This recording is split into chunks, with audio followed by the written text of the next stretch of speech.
Hello boys and girls, welcome back to the channel. My name is Roman and today is a very special day for me. As you know, I got the E90 M3 and I was actually started doing this video about how to do tie rods and all this other stuff. Mine were all seized. It was quite a massive pain in the butt, but I decided, I'm like, that's not really that fun. And since I'm fixing my rear sway bar links, I don't know if you guys have actually watched my Swift spring video when I was putting lowering springs in my car. I had all the issues. They were like completely seized shut. I couldn't get them off. I ended up kind of getting lucky anyhow, but they needed to be fixed because they're rusty and the boots got ripped during the process of the Swift springs. But today, since I was already fixing those, and I'm like, I already have all the tools out. The only thing I really need to do is pull off a couple of interior panels. We're gonna put the coilovers in. So surprise for me, for you, whatever. Today are putting in the KW V3s with the EDC delete because I have the electronic dampening control. Guys, as you can tell, this is almost like an unboxing video since I haven't actually opened these. All right, we have a toolkit. I'm actually really curious what this is. I didn't know this came with a toolkit. So we're gonna start today with doing the rear. I'm actually waiting for some camber plates for the front. So that will be in the second part of the video. I'm gonna assume, actually I don't know. These might be the rears, so maybe these are the fronts. I was assuming the fronts would be, yeah, cool. All right, the fronts are put together. The rears, here's what I'm gonna guess is the electronics for the damper delete. And here are the box. Now, if you're like me, this is like Christmas morning right here. I have always wanted a set of V3s. I've had some STs before on my Audi S4 and my Audi S6 Avant. Never had the budget for these. So yeah, all right, cool. So these are going to be the springs that go in the back. These are the shocks that go in the back. And then we're going to hold off a little bit on the fronts because I have camber plates coming so they can dial in my alignment a little bit better. Because the car obviously is lowered. And if you guys did watch my previous video on the Swift springs, the install is going to be very similar outside of the rear shocks. So let me flip this back. So here are the springs, they sit separately. And then the shocks, and the reason I have to pull off the interior panel is because they mount up here. So there's probably like 2 bolts or nuts I have to take off. Here, we're gonna unbolt these 2. And I've already did this, so I was fixing this. So here's my new sway bar link, as you could tell. Got the car from Chicago. So nice and fun. This was a pain. You need one of these to disconnect this thing, or because basically a regular wrench won't fit on the end, because these spin through. So you basically need this to hold this in place while you take this nut off. And as you can tell, mine are rusted like crazy.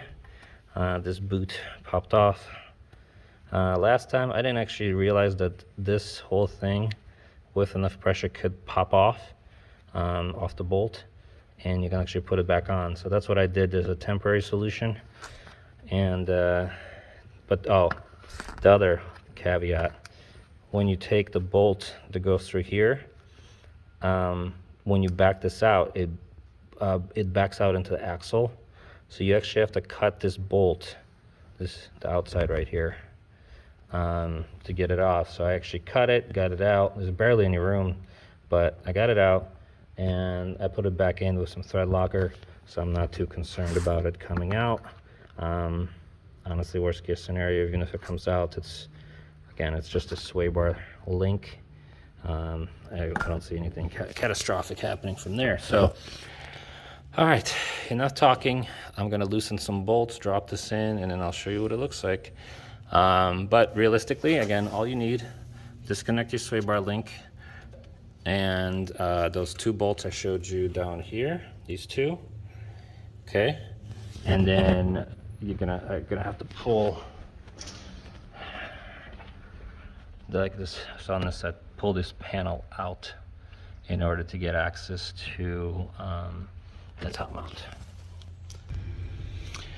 All right, guys, so here's a little quick 2 on how to remove the panels. Depending on the side, there's basically these plastic push pins, and there's also the tie down straps, hooks. I'll show you the, so this is the type of push pin. I use a tool like this, and there's also nice plastic ones out there you could use, but basically you're gonna pull out this part, and then in some cases the second part comes with it. Sometimes you have to get under the second part, pull that out, but pull out the center first. And then for the tie down hooks, it's just one of these Torx bit bolts, and I used a T40, seems to be a very common one for BMWs. So once you get that, there's a little plastic cover behind that, right there behind the hook. And oh, okay. How do I? All right, sorry for the bad lighting. So basically, I just did this side right here. This side also has the little pull-out drawer where the battery sits. You can see the batteries right there.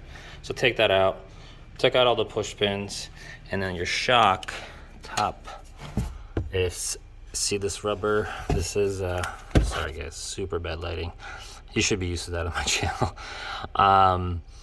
This is the cover right here. It's just rubber, you pull it right off. Now I do have EDC, so as you can see, there is a connector right there that just needs to wiggle off, and then I could take that top mount bolt off, and I don't think that might be it actually. Let me just double check here. Yeah, that's it.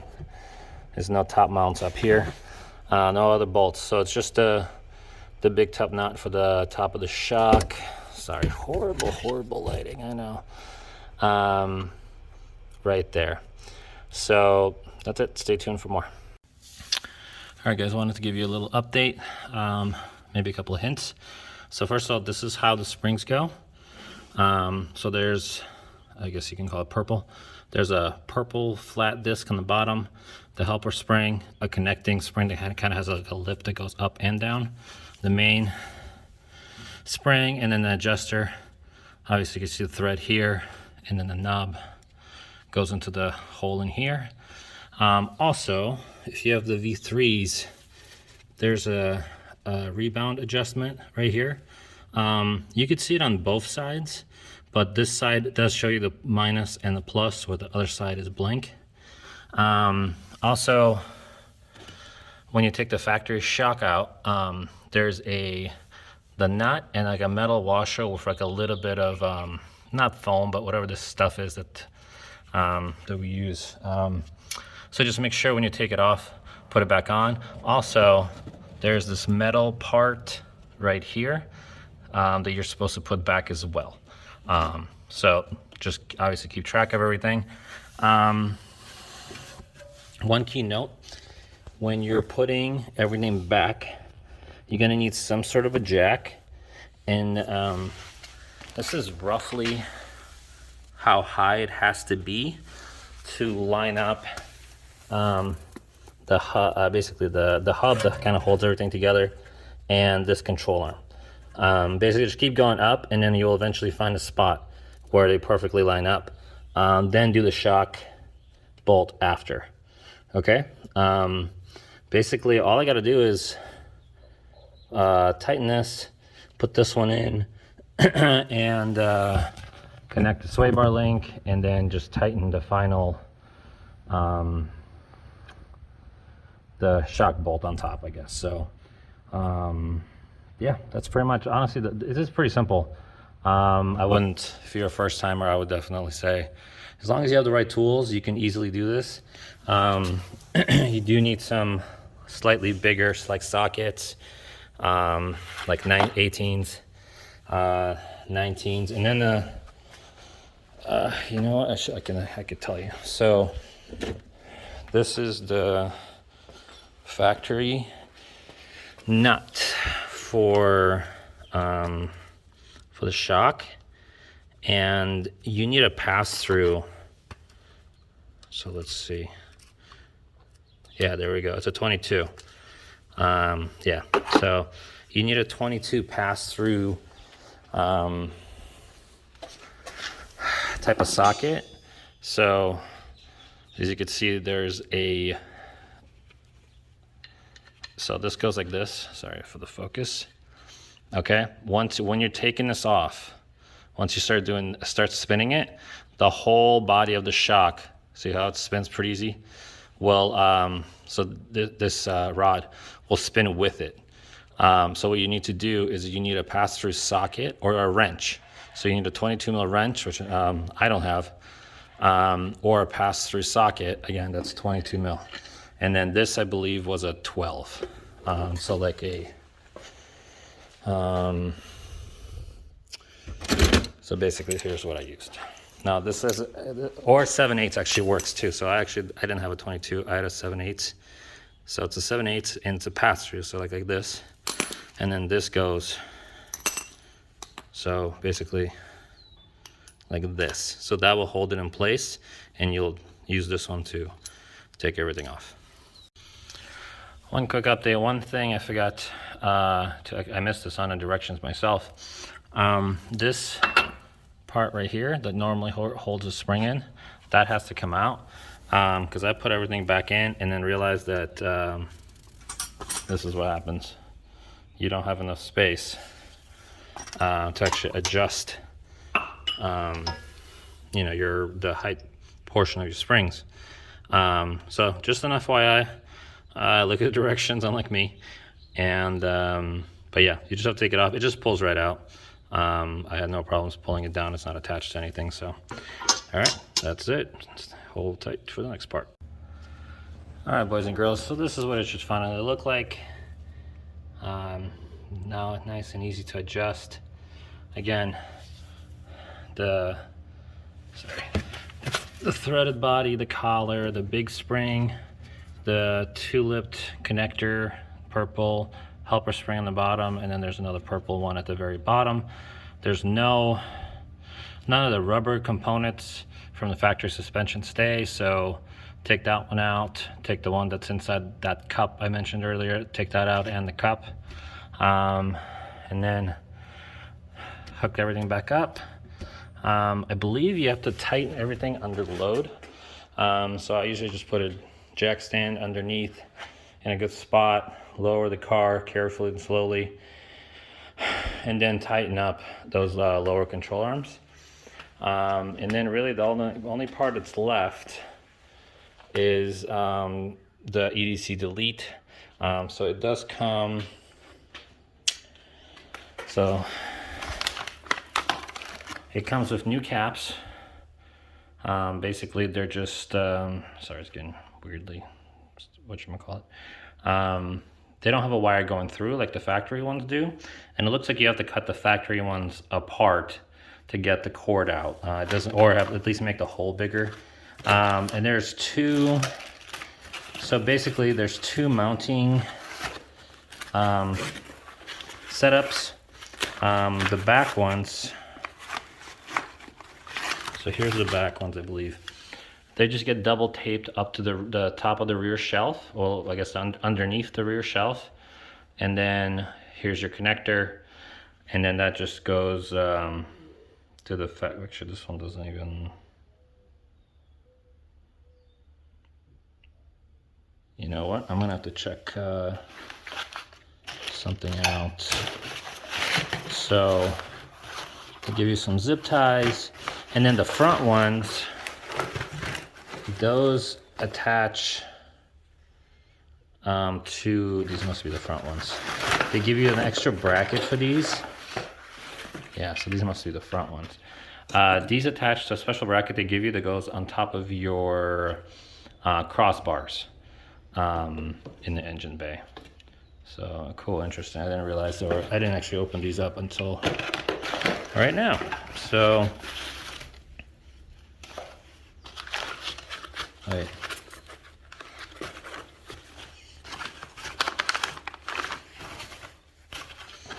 Oh, wait, are these together? All right, I gotta go find my other one. You know. All right, guys. Ooh, I'm dirty. Pardon my freak out. Apparently, there's actually only one for the front. It has 2 connectors and 1 mount. So, news to me, but I guess I should have looked better at the directions. And so that's it. I'm gonna just button this up, and I'll show you guys what it looks like. And we'll probably end the video. Well, not end the video. Sorry. We'll end the rear portion of the video, and then continue on to the. Well, the front will probably be a week from now, so for you guys it'll be a few seconds. All right, guys. So I just showed you I buttoned up the rear side there. All that's left is the EDC cancellation kit. So this is your factory, like that cap that was covering the top of the shock. This pointy thing right here is the part that connects to the shock, and then if you go just a little bit towards the bumper, it's it's only like about 12 inches. There's this this is the connector you want to take off, and then the cancellation kit actually comes with a new cap, and then basically the same plug. So it's just don't have to do anything. Just plug this in, and then this part mounts to the underneath the rear shelf on this double tape. And that's pretty much it. So for that portion, I guess I'll show you guys what it looks like in the end, and then we'll continue to do in the front. It'll be actually probably in about a week because I'm waiting for my camber plates. FYI, if you're ordering camber plates for your E90, 92, 93 M3, make sure to give yourself a little extra time, depending on what kind of suspension you're running. And especially right now, it's April of 2022. Everything's back ordered, and everything is sometimes even a lot of these things are custom made to order. Very interesting thing I learned while I was trying to locate a pair of these some camber plates. Apparently German coilovers can't come with camber plates because they're not, I believe it's TUV approved. So that's why you never see KWs with camber plates. I don't know about Bilsteins. I don't think I've ever seen Bilsteins with camber plates either, or H&Rs. Yeah, my STs didn't come with them. My BC Racing ones did, but I believe those are, I'm pretty sure those aren't German. So, FYI, give yourself a little bit of headway if you want to get some stuff done. You're like me, you can't, you're itching to get it on the car because you've been waiting for it, and then you kind of get, stuck waiting on parts. So, all right, stay tuned for the last part. What's up, guys and girls? Welcome back for part 2. Funny enough, I said this is going to take probably a week to 2 weeks because I was waiting on camber plates. I had 2 sets ordered, and they were both canceled today. So we're just going to use my regular top hats for now because obviously I have half a car on factory EDC shocks with lowering springs and coilovers on the back. I do need to use it. I would like to get the alignment done. So, also I figured out a new name for this channel. Shit lighting, I don't know, garage or something, even though this isn't even a garage. But let me walk you through. I'm just going to walk you guys through it. I'm not going to do like a time lapse or anything. I think it's kind of ridiculous to watch me just go. That could be taken the wrong way. But here's what you need to do. Also, if you already have lowering springs or coilovers, there's a little trick where you can kind of skip a step. I tried it on the other side and it worked, so I'm going to share that with you guys. I don't know if it'll work with the factory springs because I think they're a little higher, so you may have issues getting the shock and spring out with the top hat. But if you're not changing your top hat, or I'm not going to say that. If you're not, if you don't have the factory springs in the car, this is a good trick. It might work with the factory springs, but I don't know. So here's what you need to do. So first thing you're gonna do is, there's the lighting. You're gonna disconnect the sway bar link. I am gonna give you a trick. Don't disconnect this portion, disconnect it on the bottom from the sway bar. The reason for that is if this starts spinning, you need like a thin 19mm wrench to hold this in place, or you gotta lock it in with like an adjustable wrench or something that fits back there. It's kind of a pain. Since you're taking everything out anyways, just disconnect the bottom and then deal with this once you get the shock out, because it'd be a lot easier, a lot more access, and it won't be any issues. Also, to disconnect the sway bar link either from the bottom or the top, you will need to support and raise your whole assembly here for it to basically release the pressure or the tension off that sway bar link. So besides that, there's actually not that much. There's a pinch bolt right here. So this is a 16 mil. You need a 19 mil for the back to make it stop spin. On the bottom, it's actually a much thicker. Let me see. Oh yeah, I could show you guys. On the bottom here.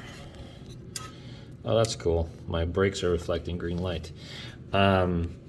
It's 18 for the back part, and it's definitely much thicker, so you can put a regular wrench on it. And then the nut is a 16 as well. Also, the only other bolt you need to take off back here is the bolt that goes through here, nut and bolt. They're both 16. I recommend a deep socket on this end because this is where the nut is. And this bracket is actually attached below it. So it's a little bit in the way to use like a regular wrench. So I recommend like a deeper, longer socket to get this one off. Also keep track, just a hint, keep track of how your bolts are set up. So on the front, all the bolts point this way, it's like towards the back. So just an FYI, they are supposed to go in one way.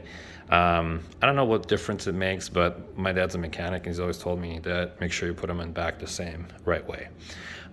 So because I already have lowering springs, I'm not taking off the top half because I'm not replacing it. Also, I could have taken out the top half afterwards, and not have to lower this whole assembly all the way down, which honestly, it kind of will go all the way down almost by itself. But again, my spring and shock combo is now shorter than the factory one.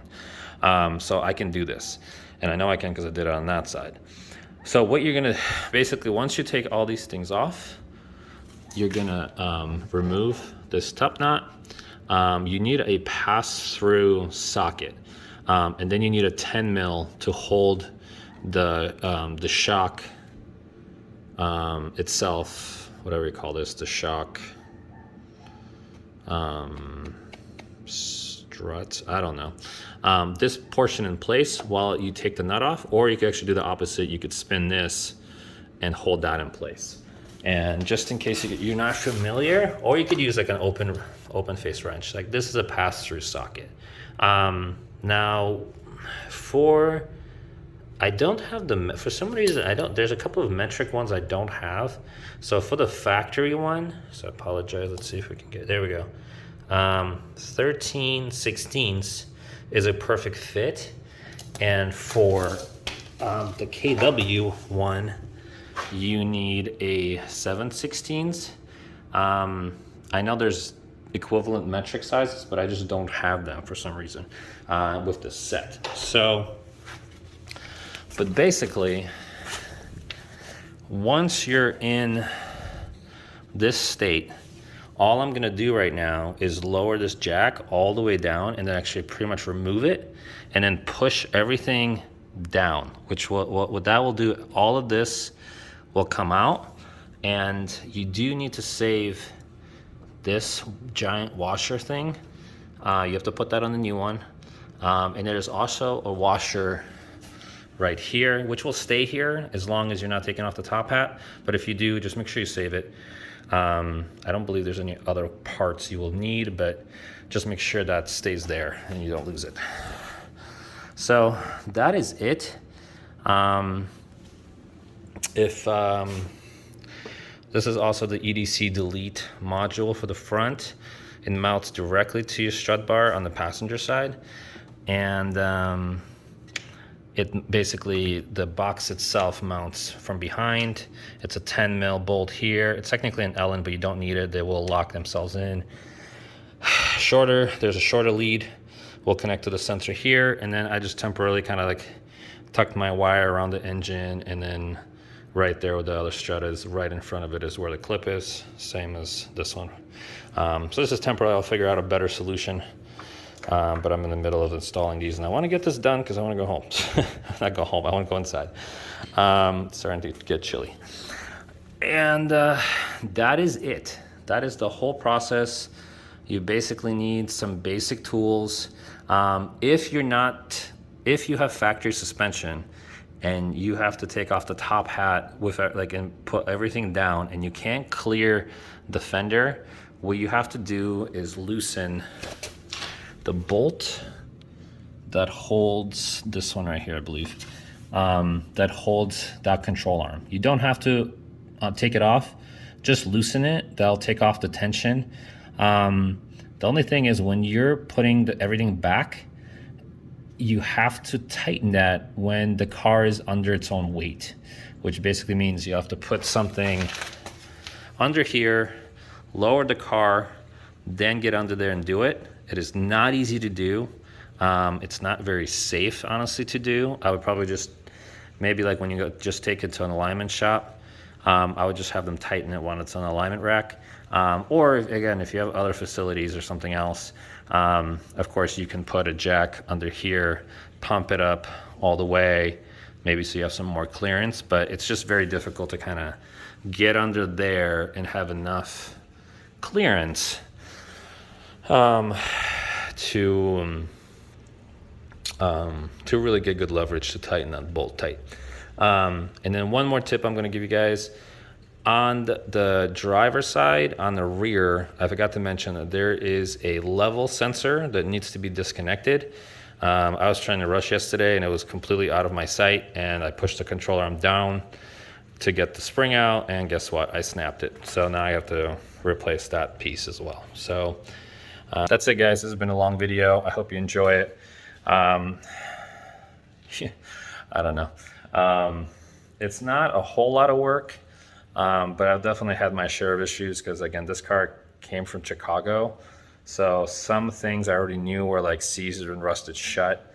And that's kind of what started this whole process, was because I was doing a bunch of replacing some rear sway bar links that were completely seized, replacing tie rods in the front because they were seized because nobody could get them unseized to do the alignment properly. So, you know, this is like a labor of love. This is not, I wouldn't call this, doesn't matter. You know, I'm just rambling at this point because I'm tired. Please subscribe, please hit like, and I'll see you guys on the next one. Take care.